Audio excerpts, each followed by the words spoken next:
So recently you and Lola have made official that you guys are dating. Before that, you were just kind of a single dude with long hair and cats.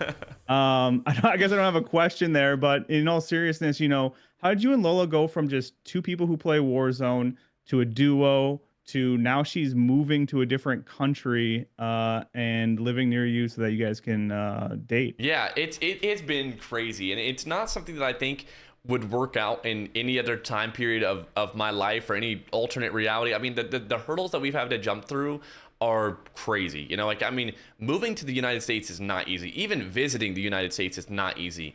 We're seeing, this is like off topic, but we're seeing players for the World Series right now, since it's in Vegas, being denied. They can't even play. Like, they qualified for the World Series and they can't even play in the World Series because they can't get into the States. But yeah, I mean, when I first found her, I was on Twitter and I saw this clip and I was like, dude, who am I? Like, she is cracked. And she was on the keys. You could tell she was on the keys. But I remember she was in Power Plant on Caldera, just absolutely murking some people. She was playing like a 2v2 with Queen Biddy, and she was just going rogue. And I was like, bro, I've got to follow her. Like, she's insane. And so I followed her, and I eventually asked her, was like, yo, are you down to do some 2v2 sometime? And she was like, yeah, I'm super down. And so we did some 2v2s, and she was super nervous that like my stream would make fun of her English and stuff like that. Like it was, she didn't even speak English on her stream. It was full Norwegian. And so we played together for the first time. We played a tournament together and we won that tournament. And that's basically like the start of everything. But, fast forward like a year after winning that first tournament, the opportunity arose for her to visit on an ESTA, and she was able to come and stay for a couple months, and she really enjoyed the States. And then as soon as she could come back, she came back again. And then after that, we were like, dude, I mean, it really sucks with her having to come down for 3 months and then leave for 4 or 5 months and then come back. And so we eventually worked out a way for her to get a work visa.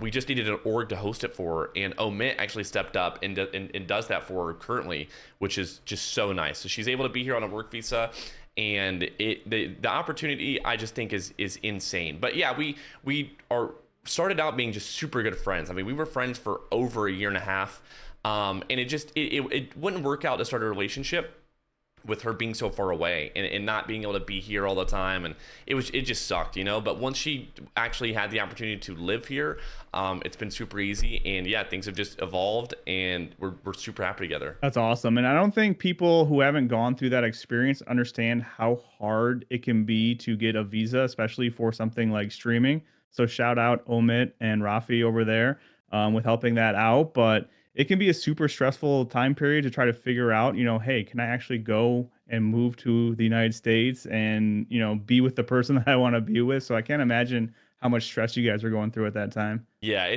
there was a lot of luck involved. Like, there was a lot of interviews where it's just like waiting to see if she passed to the next stage. Like, it is so difficult to move here for sure. So now you guys are a Warzone power couple, we'll call it. And you've talked a lot about Huskers, so I can only imagine that was someone you looked up to as you were coming up in your streaming career, even before you were a streamer. I think you talked about him playing PUBG. Do you just want to talk about maybe the influence he had on you? Yeah, I mean, being a mouse and keyboard player in a game that there are not many mouse and keyboard players in is just, it's crazy. And when I first started playing Warzone, I didn't even realize that like there was this gap. I didn't realize that people could even play on controller. It just wasn't like back in PUBG and Counter-Strike, people didn't play on controller. There wasn't even aim assist in either of those games. I mean, yeah, people didn't even play on them. And so when I first started playing Warzone, I had no clue people were playing controller, and until maybe like a month or two in, when I started watching content creators and stuff, like realizing everyone was on controller. And then I started watching streamers and realized every streamer was on controller. And then I found Huskers and I was like, oh, okay, there's some mouse keyboard players, but coming from him, like realizing that there's some, disparity between the two inputs where one is better than the other or something like that. It's just, I wasn't even aware of it, And so he's definitely been a super big role model for me in terms of like basing my own skill level off of. I remember like Husk's KD was a 4.87 back in Verdansk.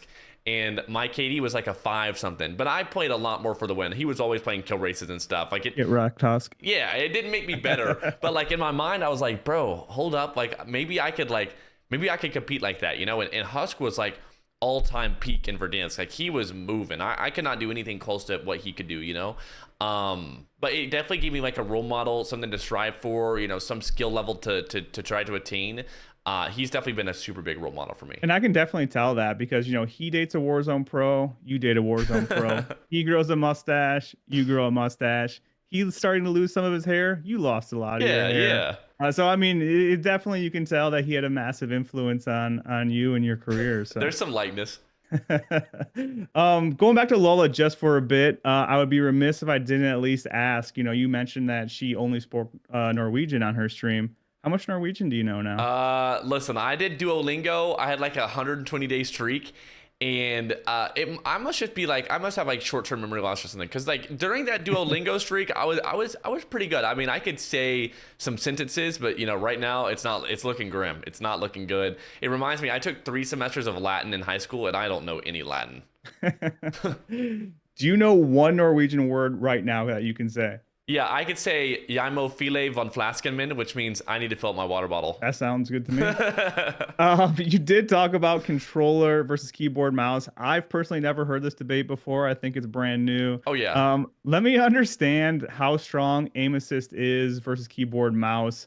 People get really passionate about both sides. I obviously play controller. I have played keyboard mouse on first person shooters in the past, so I do understand aim assist. But I don't think that each side like really gives in at all because keyboard mouse definitely has advantages, right? Like long distance sniping, things like that. It's definitely easier and it's definitely a massive advantage, which is why aim assist was invented in the first place. Mm-hmm.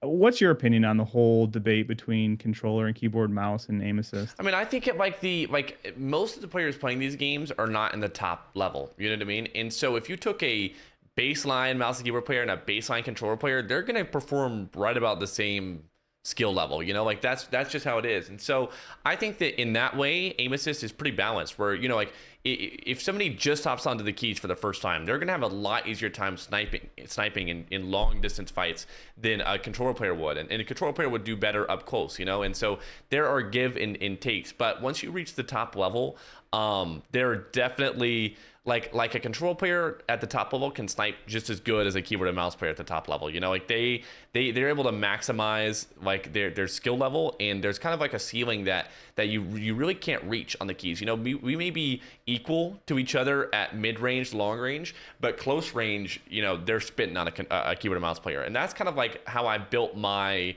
play style is kind of to not fight people close range. Now in a public lobby, I'll take a close range fight and I'll win it basically every time because I just know how to play those close range scenarios against players that aren't as good. But yeah, at the top level, there's definitely some issues with balancing. But I mean, why would they balance it for the top level? Like most players aren't there, and so I think it is what it is, and I try not to use it as an excuse too much. Do you think there's a certain amount of hours you could put on controller and you would be better than you are now? Yeah, for sure, but it's also not something that I mean, I would say after. I mean, I played controller for the first time in Caldera, and I dropped a 30 kill game within like 2 hours. And I would say if I played on controller for a good 100 hours, I think I could get to where I am now for sure. But also, like my playstyle does not like I don't need to change inputs. I'm losing. I've been playing with Joe for 3 years now.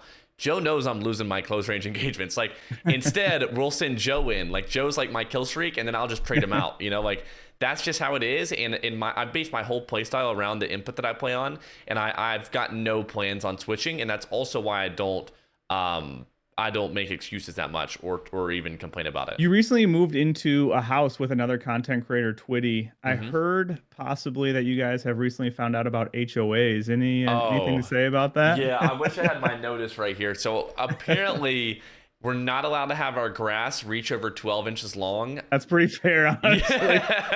Yeah.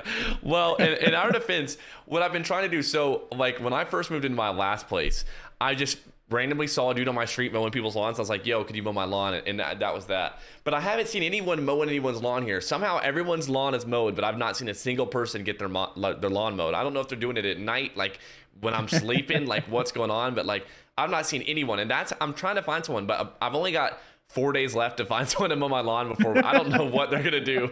It said 10 days. I've got 10 days to get my lawn mowed.